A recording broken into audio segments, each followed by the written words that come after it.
กันอีกแล้วนะคะ ช่องอร่อยง่ายๆสไตล์คุณแดงนะคะ เป็นการทำอาหารสำหรับครอบครัวสำหรับคุณพ่อคุณแม่ลูกๆและสมาชิกทุกคนในครอบครัวทานได้นะคะทำได้ง่ายๆแม้อยู่ที่ไหนก็ทำได้อยู่คอนโดก็ทำได้นะคะเมนูนี้แดงทานมาตั้งแต่เด็กๆนะคะคุณแม่ทำให้ทานเมนูซุปไก่ใส่มันฝรั่งไปทำกันเลยค่ะวัตถุดิบมีดังนี้นะคะอันดับแรกก็จะเป็นปีกไก่นะคะปีกไก่ส่วนบนนี่แดงใช้400 กรัมได้ทำความสะอาดไว้เรียบร้อยแล้วนะคะสดน่าทานมากเลยนะคะเพื่อนๆแล้วก็ผักต่างๆก็จะมีแครอท200 กรัมนะคะหอมใหญ่150 กรัมมะเขือเทศ150 กรัมแล้วก็มันฝรั่งนี่ใช้เยอะหน่อยนะคะใช้400 กรัม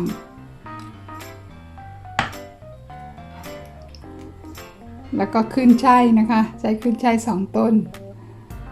ส่วนเครื่องปรุงนะคะเครื่องปรุงก็มีไม่มากนะคะเครื่องปรุงก็จะมีน้ำตาลนิดหน่อยแล้วก็เกลือแล้วก็ซุปไก่ก้อนนะคะซุปไก่ก้อน1 ก้อน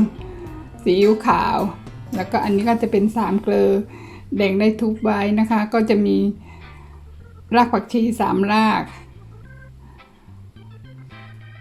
กระเทียม4 กลีบแล้วก็พริกไทยนะคะพริกไทยดำ2 ช้อนชาไปทำกันเลยนะคะต้มน้ำให้เดือดก่อนนะคะเพื่อนๆแล้วก็จะเริ่มใส่3 เกลือนะคะ3 เกลือก็จะมี3 อย่างอันนี้ค่ะใส่ลงไปเลยค่ะ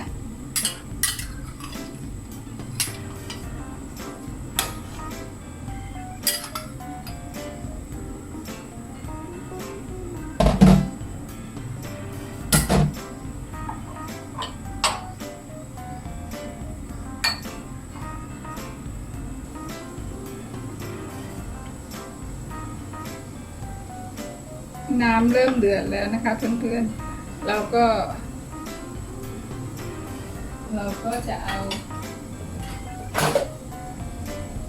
าไก่ลงไปเลยค่ะเอาไปต้มเลยค่ะเอาไก่ลงไปต้มไปตุ๋นเลยค่ะ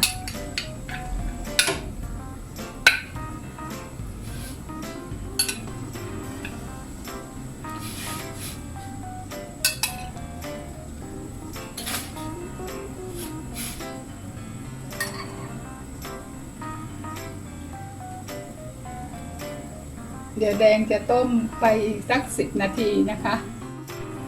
แล้วแดงก็จะเติมเกลือลงไปนะคะเกลือ1 ช้อนชาแล้วก็ซุปไก่ก้อนนะคะ1 ก้อน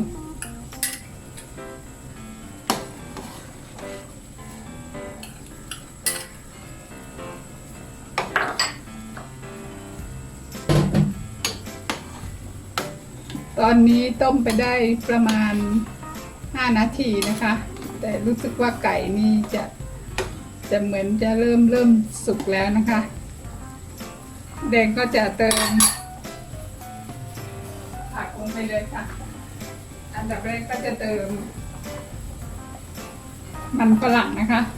มันฝรั่งเพราะว่าเขาจะสุกยากไปตุ๋นกับไก่เลยค่ะมันฝรั่งแล้วก็แครอทนะคะ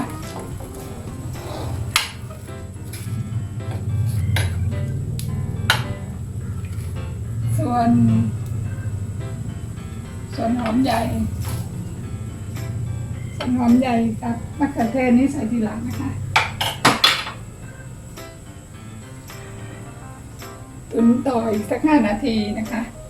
อันนี้เปิดไฟแรงนิดหนึ่งนะคะแต่ไม่ต้องแรงมาก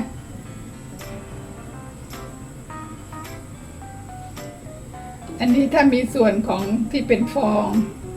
นะคะเป็นฟองหรือเป็นน้ำมันนี่ตักทิ้งเลยค่ะเพราะว่าทำให้น้ำซุปเรามันหรือเลี่ยนเกินไปนะคะ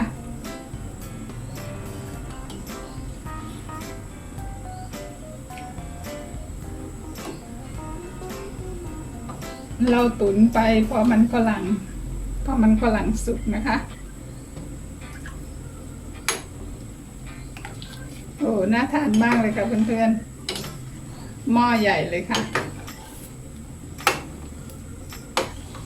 เครื่องปรุงเนี่ยใครชอบรสชาติไหนก็เติมได้ตามใจชอบนะคะ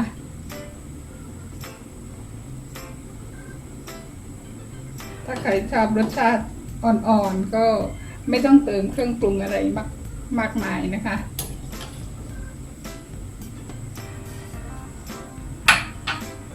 แล้วปิดฝาตุ๋นไปอีกสักพักหนึ่งนะคะหลังจากตุ๋นไปประมาณ8 นาทีนะคะเพื่อนๆมันฝรั่งแล้วก็แครอทเปลี่ยนสีแล้วนะคะแดงก็จะเติมมะเขือเทศกับ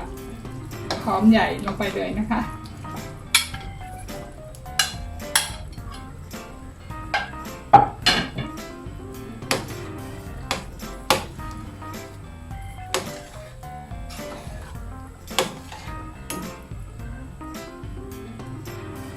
อันนี้เราก็ตุ๋นไม่นานแล้วนะคะเพราะว่า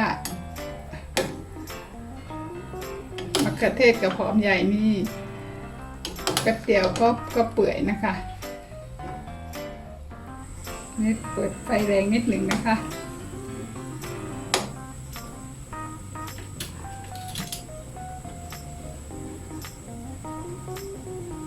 มาถึงตอนนี้แดงขอชิมรสชาติหน่อยนะคะ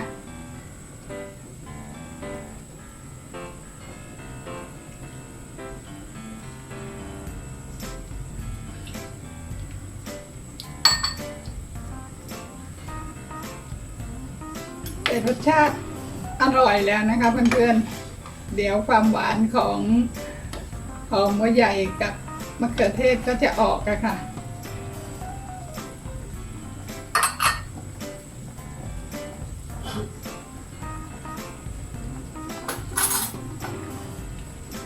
แดงจะเติมซีอิ๊วขาวแค่1 ช้อนชานะคะให้แค่หอมๆนะคะให้แค่หอม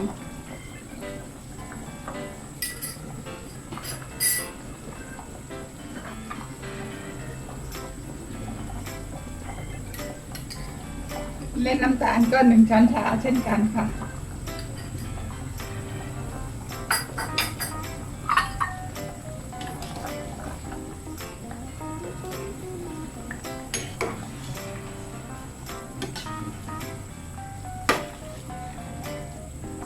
เติมเครื่องปรุงเสร็จขอชิมรสชาติอีกรอบหนึ่งนะคะ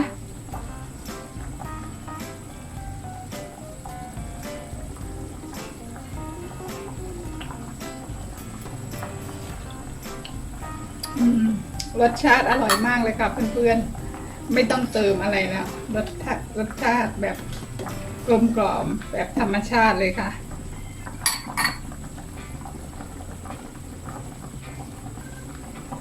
แล้วก็แดงขอใส่ขึ้นช่ายลงไปนิดหนึ่งนะคะใส่ไปก่อนแล้วเดี๋ยวไว้แต่งจานอีกนิดหนึ่งนะคะให้หอม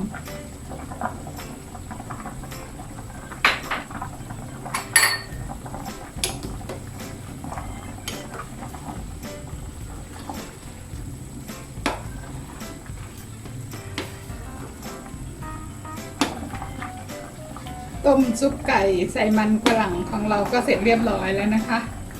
เดี๋ยวไปตักจานพร้อมเสิร์ฟเลยค่ะปิดไฟค่ะ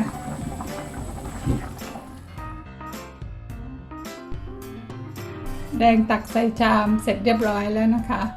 กลิ่นหอมมากๆเลยนะคะเพื่อนๆน่าทานมากๆถ้าเพื่อนๆชอบรสแซ่บๆก็สามารถที่จะใส่พริกกับมะนาวเติมลงไปนะคะก็จะกลายเป็นต้มรสแซ่บนะคะสามารถไปทำเองได้ที่บ้านง่ายๆนะคะขอบคุณที่ติดตามชมถ้าชอบกดไลค์กดแชร์กดติดตามแดงด้วยนะคะสำหรับวันนี้แดงขอตัวไปก่อนค่อยเจอกันคลิปหน้าสวัสดีค่ะ